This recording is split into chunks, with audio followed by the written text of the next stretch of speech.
राम राम दोस्तों।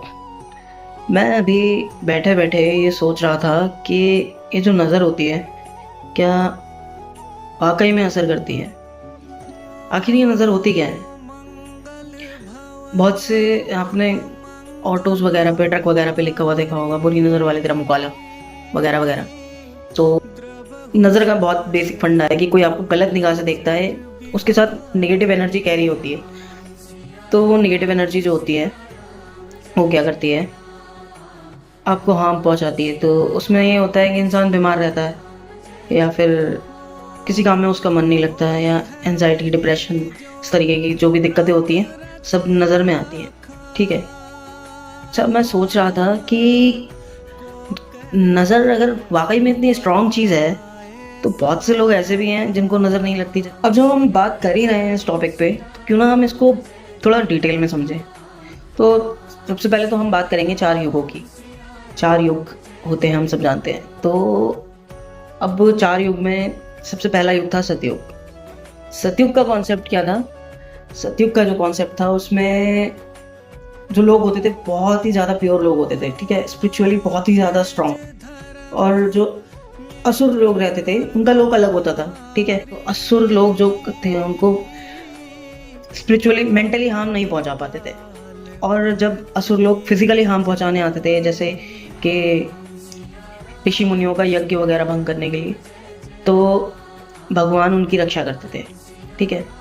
फिर त्रेता युग आया।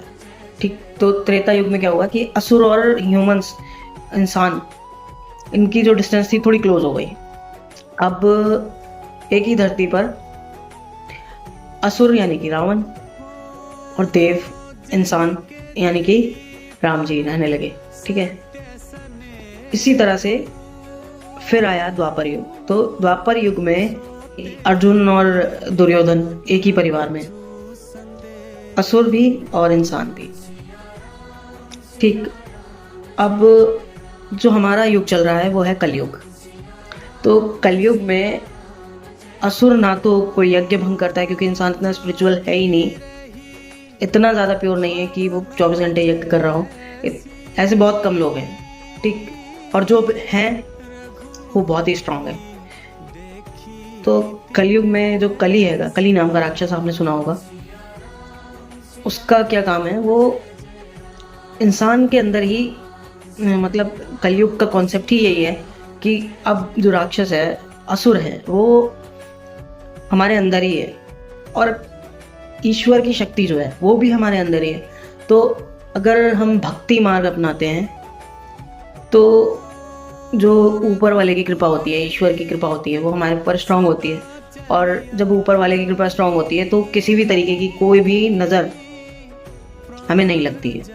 और आज के टाइम में जो ये कलयुग चल रहा है, इसमें अगर आप ये सोच रहे हैं किसी की नज़र लग रही है, या कोई कुछ भी नेगेटिव एनर्जी या कुछ भी परेशान कर रहा है आपको, तो इसका एकमात्र सॉल्यूशन यही है कि आप अपने अंदर की भक्ति को जगाओ और अपने अंदर की स्पिरिचुअलिटी को जगाओ।